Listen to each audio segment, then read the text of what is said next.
everyone. Welcome to our webinar. We will give some others a few extra minutes to join. And while we wait, I can answer a couple of the questions that were submitted during our registration. There's a couple that I'm kind of tying together. One was asking about an e-commerce marketplace data sheet. We do have a template called Digital Sales CRM. Oh, sorry, totally forgot my video was off. Let me turn that on. There we go. Hey guys. So the Digital Sales CRM is in our template gallery, and we can link that.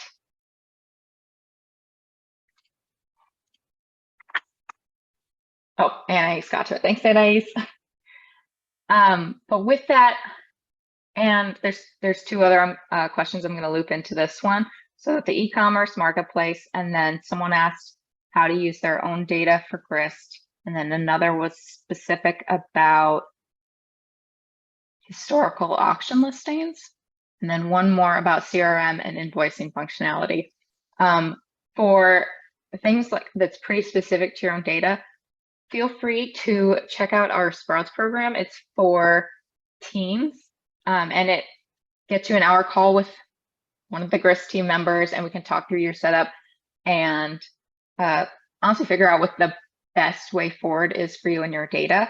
And then another option, if you want to post in our community and then be really in depth with the details, what you're trying to do, what kind of information you need in the document, and we can jump in and start suggesting ideas, but a lot of our other users can jump in and suggest ideas. It's possible that someone is kind of doing the same thing as you and has kind of worked through the kinks and knows the best way to do it.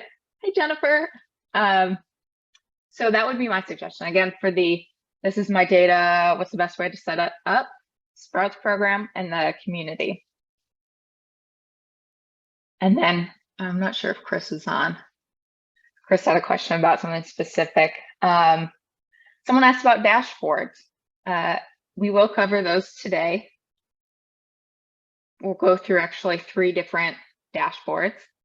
And then someone just said they know the basics, they want to know more. We have a YouTube channel actually where we keep all of these webinars, but there's also videos for other topics. I would recommend just kind of watching the webinars because we cover so many different things within them. I know our like help area, it has so much information. Sometimes you don't really know what you're looking for. And that's where the webinars might help. We just walk through the examples. You might learn a trick or two. But if you do have questions on anything specific, you're like, hey, this is kind of what I want to do. How do I do that? Email us at support@getgrist.com or just post on our community forum. Again, someone might have done something very similar and may have a suggestion that will work really well for you.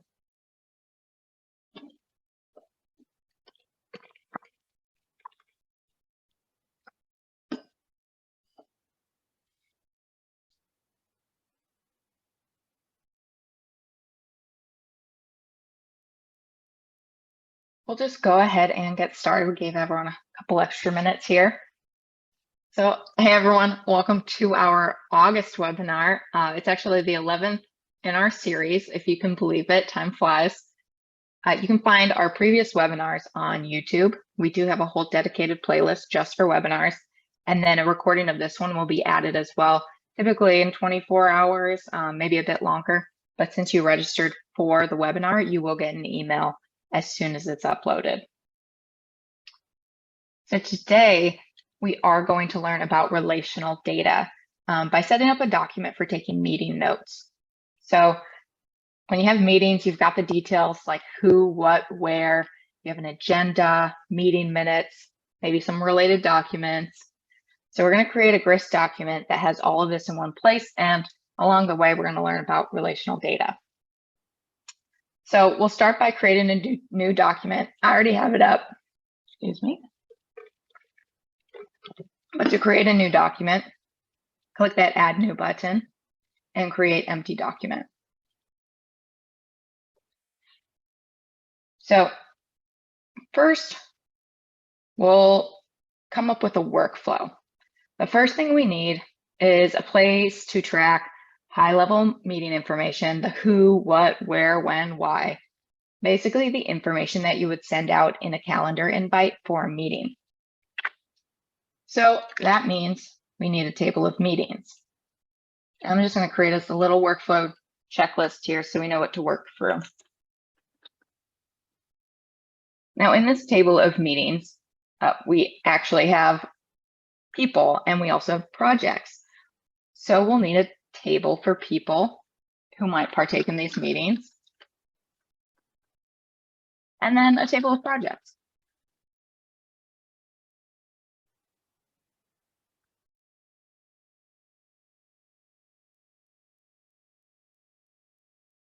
And then we need somewhere to record our meeting agenda. And you could do this many different ways. You could add a column to the meetings table with a custom notepad widget. You could have a separate table where each agenda item is its own record. We're going to keep it simple and we'll add it to our meetings table as just another column.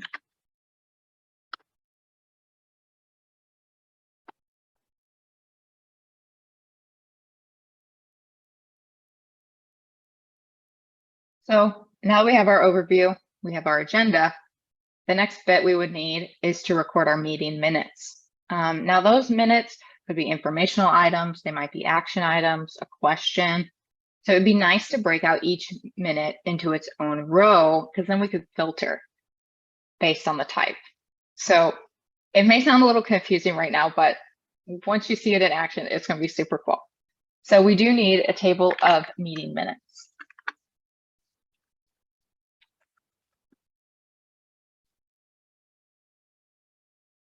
And the last bit we talked about is documents. If you have some documents related to your meetings, we want somewhere that we can keep those all together in one place. So we'll have our project documents, which means documents table. Now, once we have all that, we want a nice way to view all this at once instead of having to click through all these different tables. So we'll create a dashboard using the tables above. And then we'll be able to track all of our info. We'll be able to see our agendas. We'll be able to see the meeting minutes and then also access our documents, but all on a single page. So let's start off. We've got 3 tables to create right off the bat: meetings, people, and then projects. We will start with the people table, and there is a reason for this, but we'll see it in the projects table.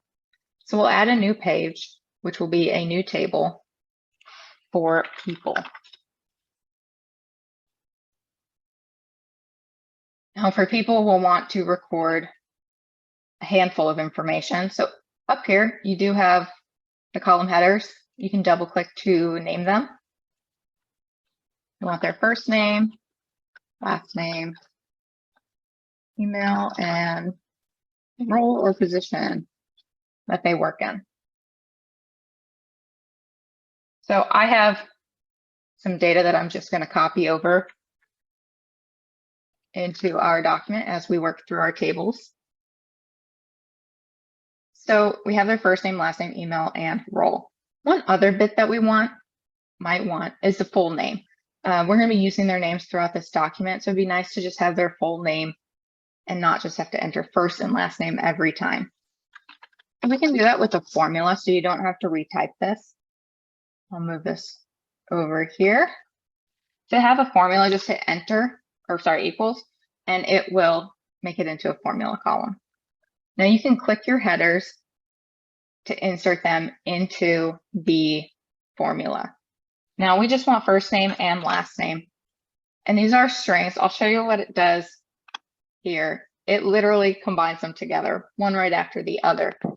We want to add a space. So when you're working with strings like this, just keep it in mind that if you want spaces, you want dashes, you do have to type that into the formula. So we'll just add another section, and that all goes inside quotes. That just designates that it's a string. So our string is simply a space. And so I've got our full name. So our people table is ready to go. That's nice and easy.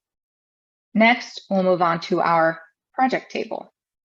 Again, just add a new table, give it a name, and then we'll name our columns based on the information that we need. We'll have a project name, project type, the address. So this is a construction company. So you might have a residential project, you might have a commercial project, maybe it's a remodel, maybe it's new construction. So that's the type. And then we'll have a contact name and one more column, contact email. Again, to add columns, just click this plus sign to the right and it'll add a column. So name, that's going to be text, just the name of the project. Project type, that's where I mentioned that it might be residential, it might be commercial. And so for that, we want to be able to choose from a list what it is. And it might be multiple. So we have a column type for that. Here on the right-hand side, we can select choice list. The difference between choice and choice list is that with choice, you can select one item. Choice list, you can select multiple. So here we might want to select multiple tags for the type of project. Now I have these saved in another one over here. So I'm just going to copy and paste my choices. If you were to add a choice, you would just type it in and hit enter. And then you can add colors to your choices. You would just click on the T. You can choose the text color. You can bold, underline, italicize. You can change the fill color. Here, I changed the historical, because if you're doing construction and it's a historical project, you have to jump through a lot of hoops. So it just kind of makes it stand out a little bit more. So again, that's our choice list column. Address, again, that's just going to be text. Contact name and email, we actually already have, and that's why we created the people table first. I have the client's names in the people table with their emails. Now, since it already exists, we don't want to type it again because that leads to errors. So we can actually just reference it using a reference column. And that's basically what this whole webinar will be about today. So under contact name, we want to pull the name from the people table. So we'll use the reference column type. You pick which table to pull the data from, which again, we want it from people. That's where the names are. And then you can pick which column to show. For us, full name makes sense. I'd like to see their full name. Makes it easy. Now, before we do email, I'll bring over some of our data. Okay, I'm just copy pasting.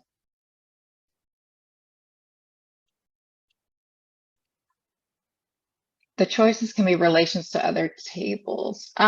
So here with the choice list, it's not, I'm assigning the choices in the list, but if you make a reference column like contact name, the list that you see will be the names that are available in the other table. So if I added a test name here,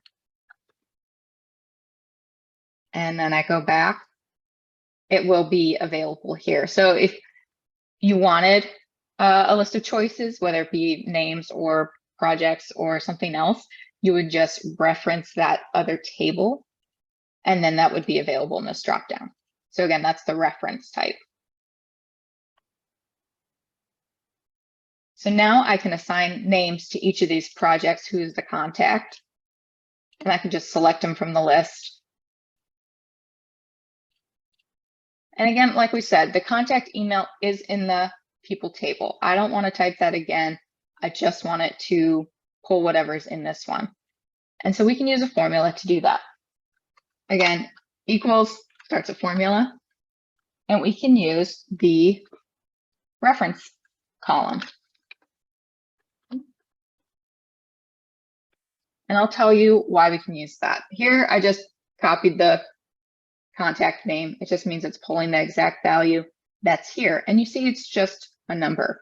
That's actually the record ID. So record 13 in the people table is actually Red Thomas. If I go back to people, I can actually pull up the IDs. If you ever want to view the IDs, it's just $ID. And then you can see the record IDs. Now this currently matches the row number, but if I move them, you'll see that the row number might change, but the record ID is always the same. And so when you use a reference column, it actually points to that entire record. This is what it's storing, is record number 13 in the people table. It's not storing this full name, it's storing this. We just chose which column to show. So this is more of a label to represent this. So we want to pull the email for this particular record. And so we can just use what we call dot notation.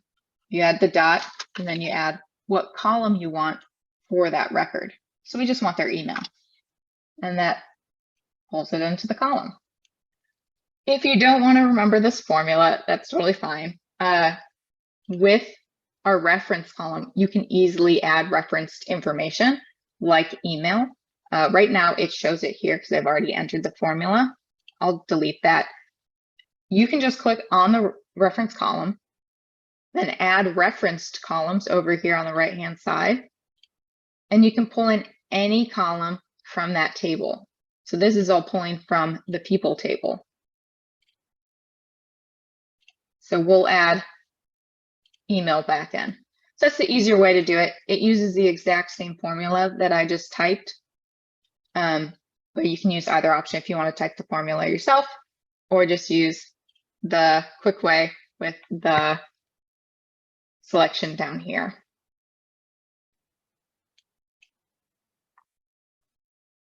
And so that's our project table.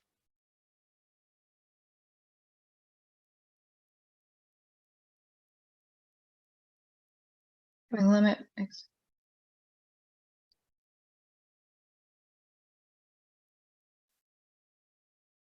No, if they've already been selected in this column, there's no way to like X them out that they can't be used again.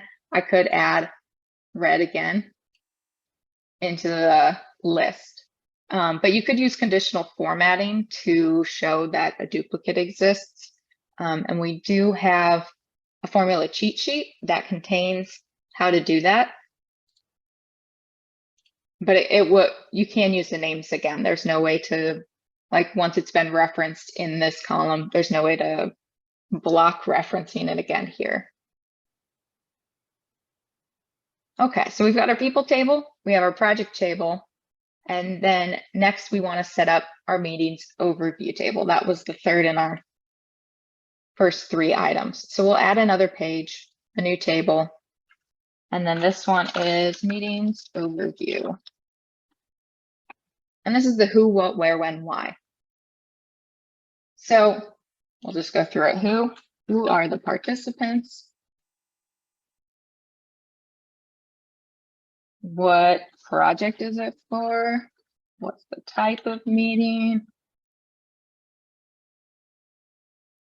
We're just going to assume that this company only has one meeting room, so we're just going to skip the where.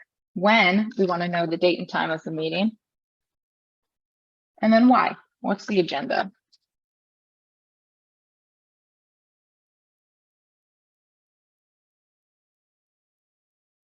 So for participants, we already have our list of people. These are the people who are going to be participating in our meetings. So for this, we just want to reference that list. Now before with project, we could only select one name, but multiple people might be in these meetings. Typically you have meetings with more than one person. We can use reference list. That allows you to select more than one. And again, we're pulling from the people table, but we'll show the full name. So now I can add any of these people and I can add more than one. Project, now we already have a list of projects, so we can reference that as well. Again, it's just one project at a time. So here we'll select reference versus reference list. We only want to be able to select one project. And we'll just show the name of the project.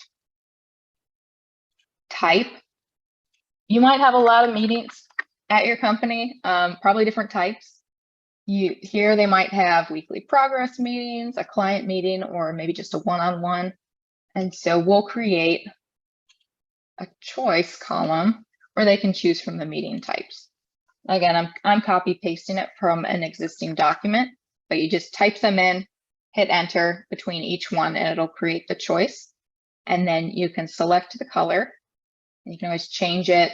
Here's the fill, here's the text color, and then you can bold, underline, italicize.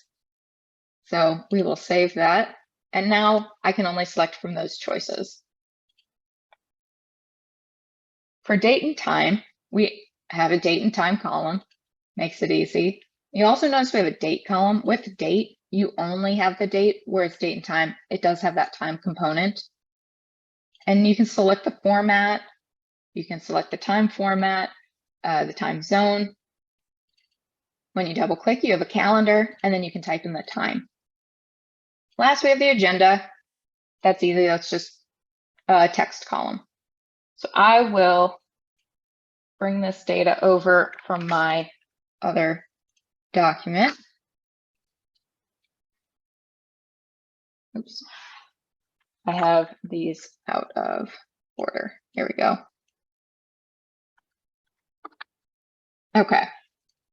It's good when you paste the correct data in the correct column.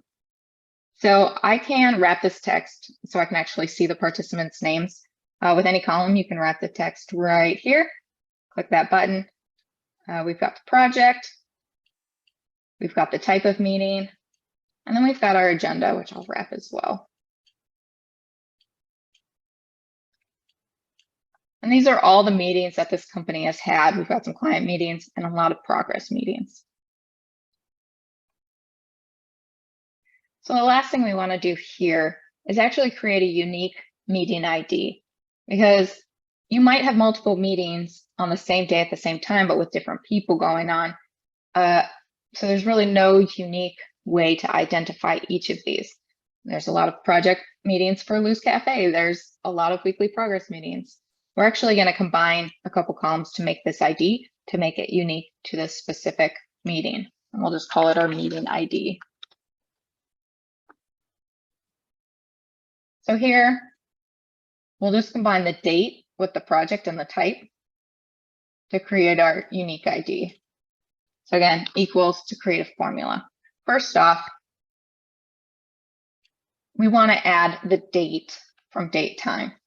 If I just add date time, it will show the date and time, which we don't want. I can format this using string format, strf time. And then you can specify exactly how you want to format it using all these different codes. So this cheat sheet can be linked in the chat.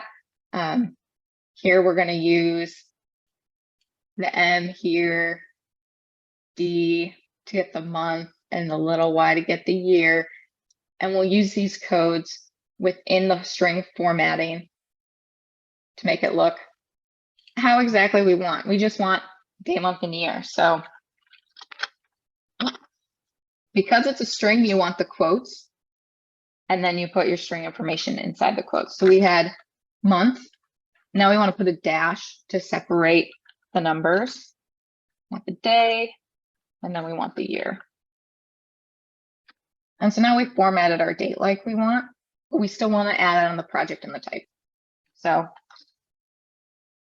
we're going to add a separator between each of these details too, to just help spread it out.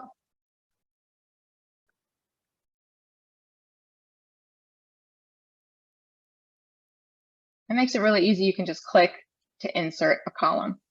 So we hit enter. It gives us this error.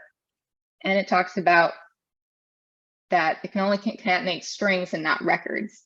That's because this project here is a record. So as we talked about before, when you reference something, you reference the entire record. And if I change it to row ID, we'll see that it points to the entire row ID too. And that's the issue right now. It doesn't know what you want. It's like, what part of this do you want? So we actually have to specify what data from the project table that we want. We just want the name.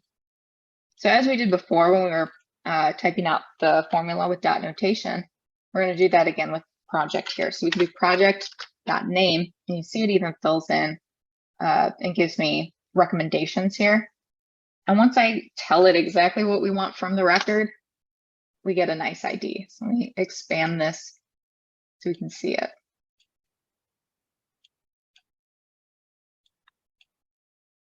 And so now we've got the date, we have the project, and we have the type of meeting. So that gives it a unique identifier for this meeting.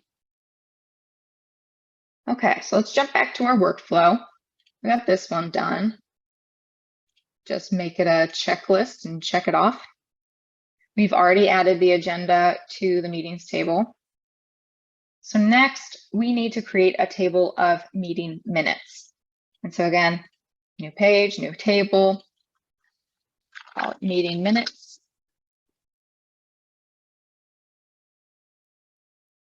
And so with this, we're gonna track all of the conversations that happen within a meeting. So one, we need to identify what meeting this happened in. We'll assign types. So was this an action item? Was it just informational? Maybe it's a topic we need to revisit, or maybe it was a question. And so we want to be able to assign it to a type. It allows us to filter later on. Contributors, who had the question, whose action is it? The topic. Then we'll add a deadline and then a completed checkbox. So if it is an action item, we can give it a deadline. They can mark it completed once it's done. So with meeting, again, we're assigning these to specific meetings. We just created that ID that is specific. So we will use that here. We're just going to reference it just like before, and it'll link each of these minute items to a specific meeting. And so now we can select a meeting to assign these to. With type, again, this is just like, is it a question? Is it an action? Maybe it's just a comment. We just want to be able to select one of these. So we'll do a choice. Again, copy pasting from on another page. So again, if you just type and hit enter, it does create a new one. And if you want to change the color, just click on the T and you can change the fill, you can change the text. Be sure to save. So now I have all those here. Contributors, again, this is from our people. We want to be able to select what person contributed to this, and it might be more than one. Because it's more than one, it would be a reference list from the people table, and we want to show the full name. You'll see that the reference stuff kind of gets repetitive, but in the end, it links it all together and it works really well. Topic, that's just text. What are they talking about? Deadline, we can use that date column. We can assign a format. And then completed is just a text or a checkbox. So we've got this toggle type column. You can have a text box where it's just true or false, checkbox where it's checked or unchecked, or switch that's on or off. So we'll leave the checkbox and it can be checked. And so let me copy all of our meeting minutes from this.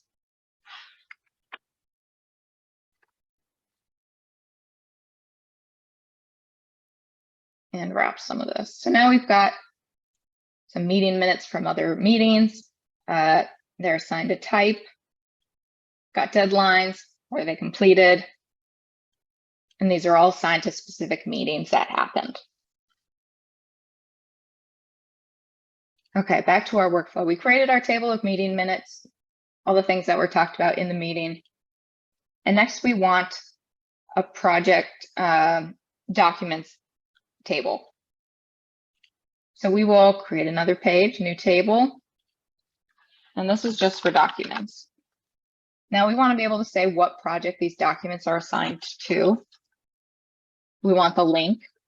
And then we want the description. What is this for? The project. Again, we got that reference column.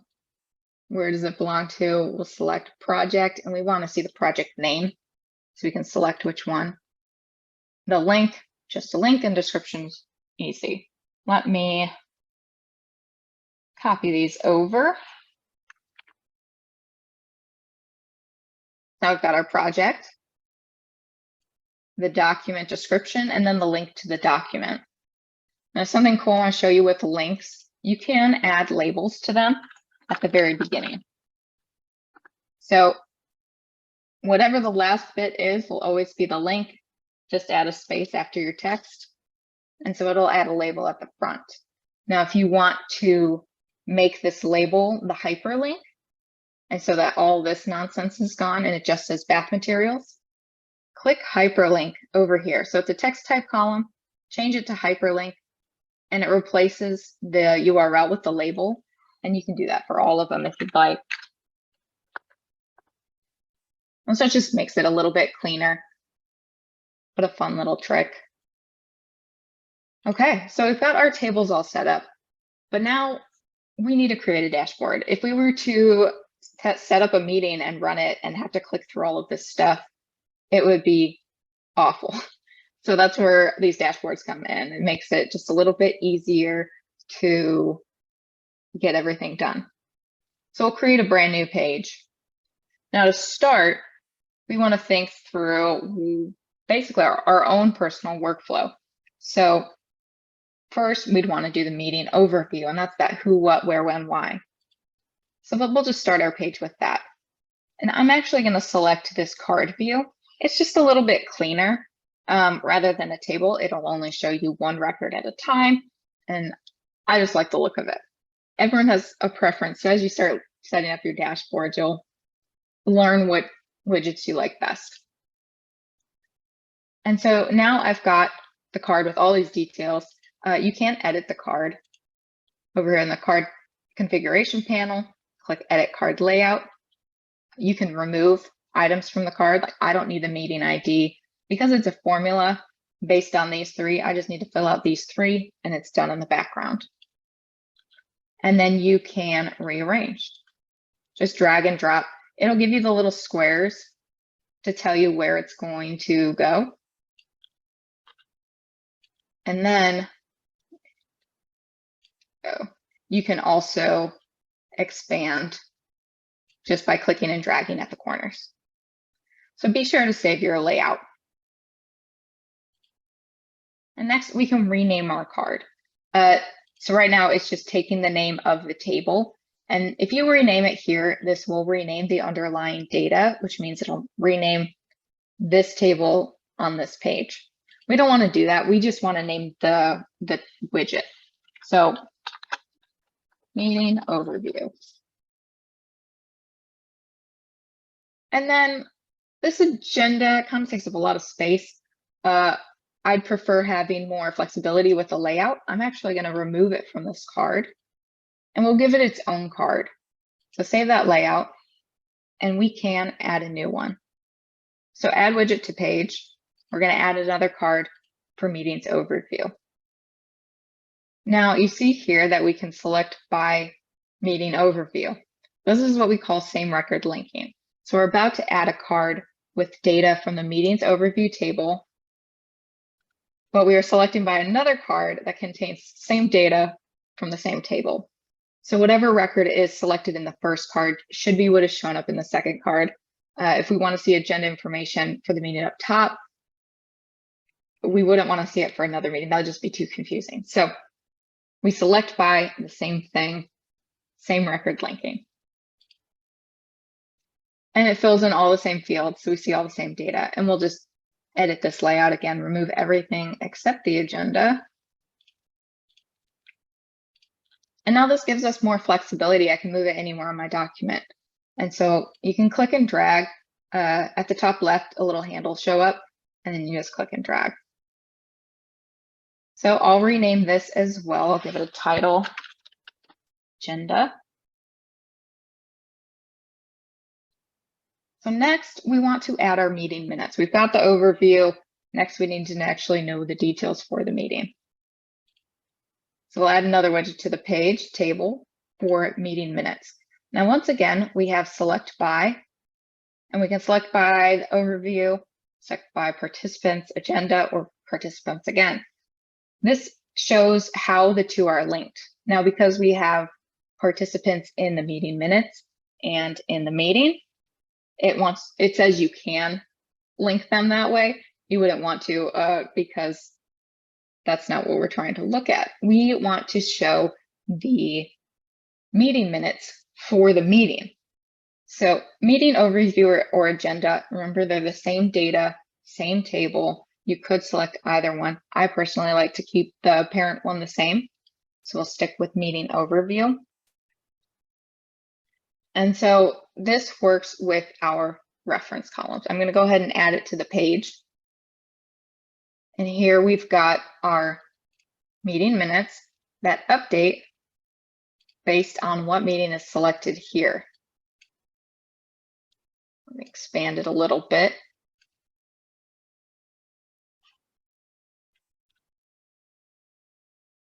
So here, this is what we call relational, because this meeting, or well, this data is related to this meeting that's called out in the meeting column. So here we have the meeting minutes for this meeting, relational data. And that again is tied by the reference column. So whenever you have a reference column, you can do this sort of linking.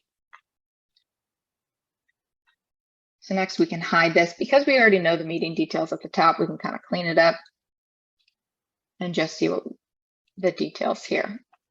Okay, so we've got our overview information, we have our agenda, and we have our minutes.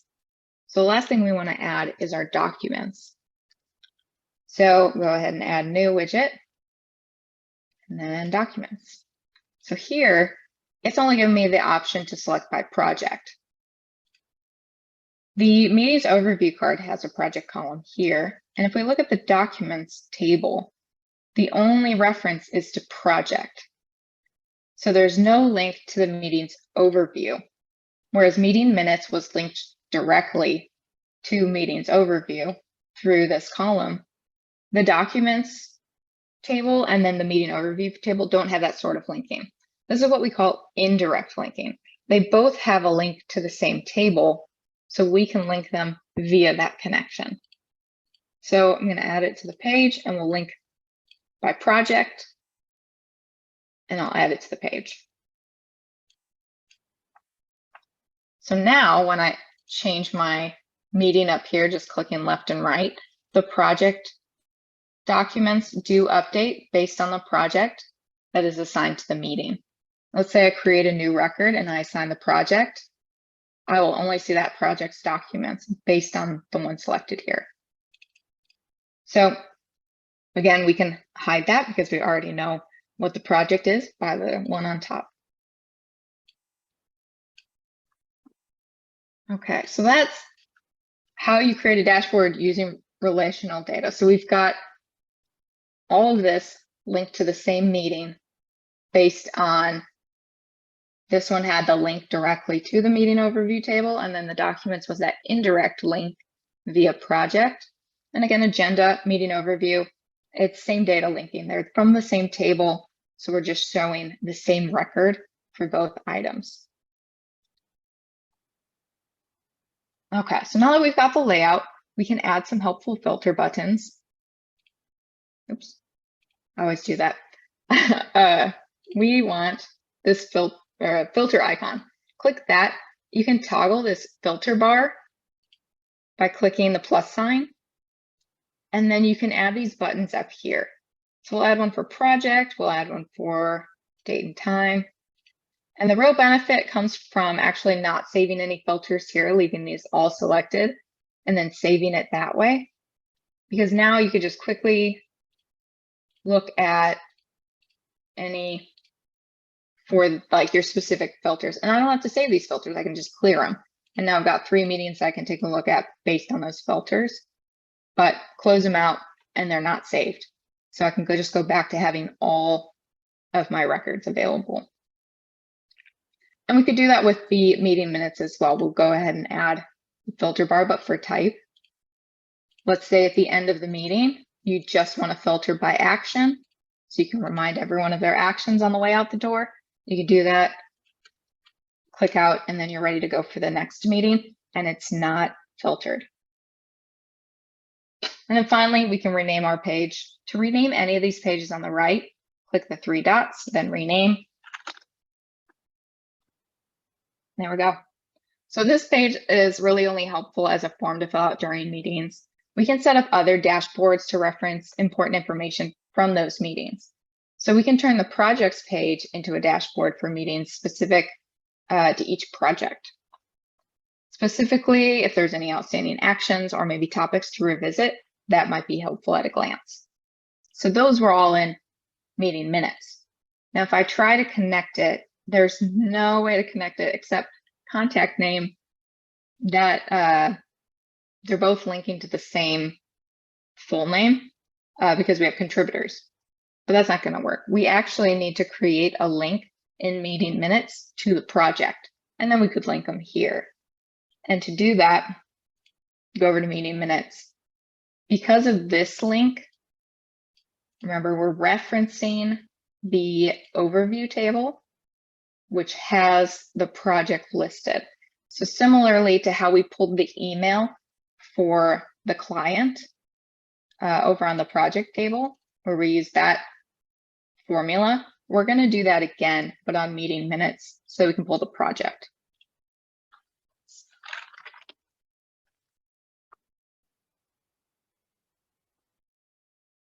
Helps if you spell it right, project. Okay, so now I've got the project ID.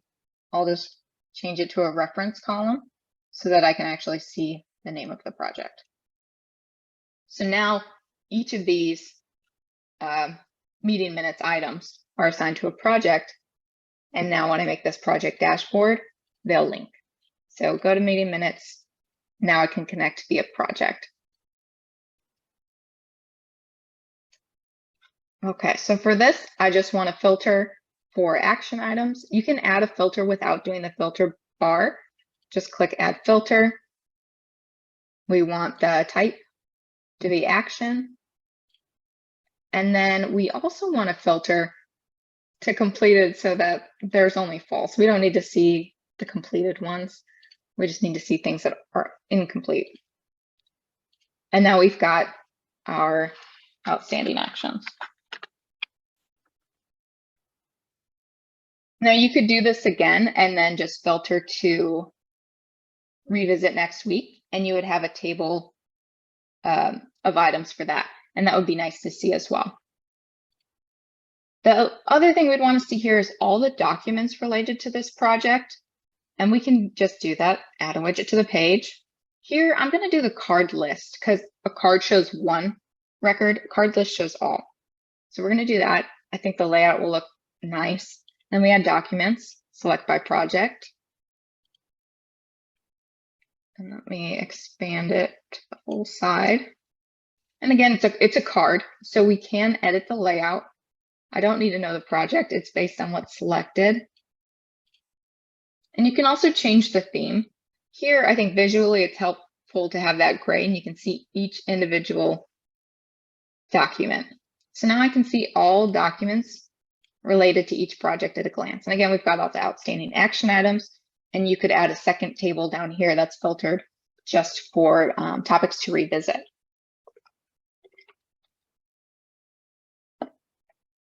Okay, so last but not least, we probably want to see all the action items per person. It would be an easy way for your users to come in, look at their action items, get them done.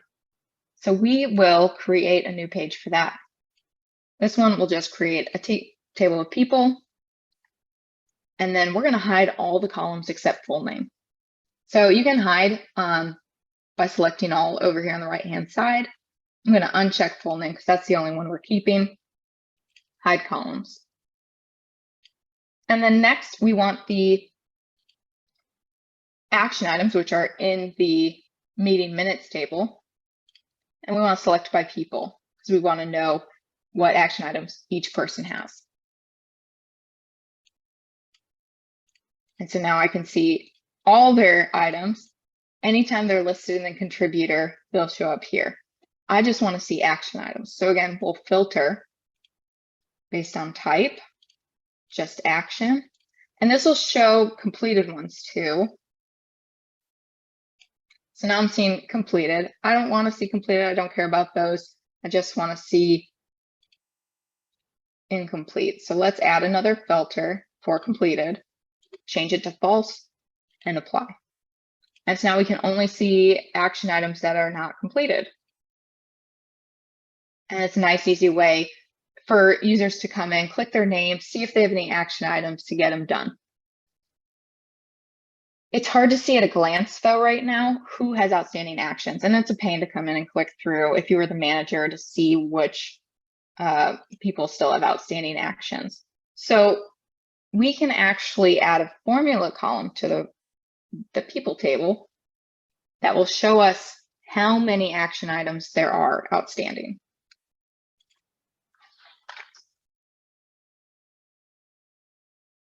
Okay, so this is going to be a few-step process, basically the same thing as we did with the filtering.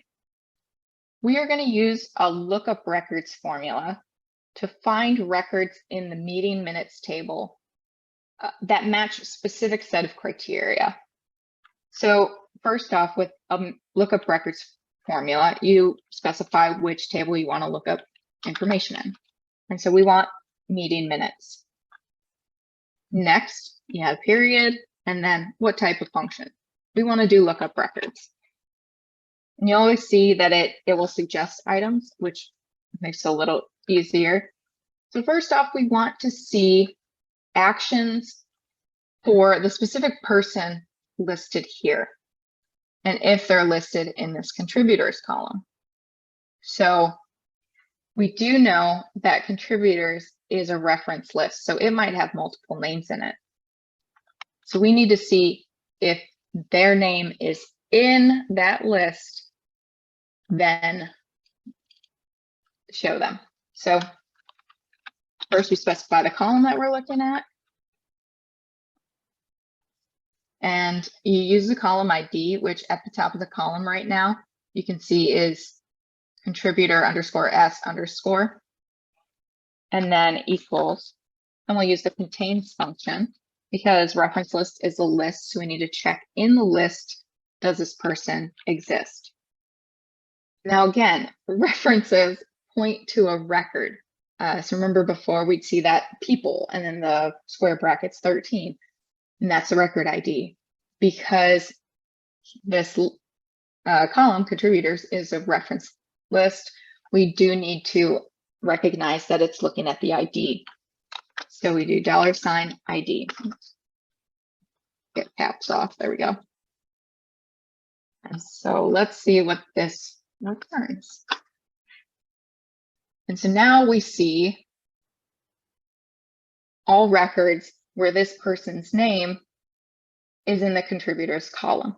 So we're getting there. It's not quite everything. We do need to make sure that it's an action type and that it's still not completed. So we can add on to our formula. So next, we want to specify that the type is action. And you'll see that it's now shrinking the list. We're getting there. And then last but not least, completed, which has a question mark at the end of the column. So it's an underscore to replace that. And then that equals false. It hasn't been completed yet. Okay, so now the only one who has actions that are not completed are Clara, and she has 2. And these are record ID 43 and 55. We don't really care which ones they are. We just want to know how many they are. And we can use the formula len, which counts the number of records within a list. So it'll count those 2 records for us within this lookup records. And so we've got 2. So again, we're looking up records in the meeting minutes table where the contributor column contains this person's record ID. So Claire Clayton, if you go to the people table, whatever her record ID is, would be assigned to this record here. The type is action, and then completed is false. Last, we just want this to stand out a little bit more.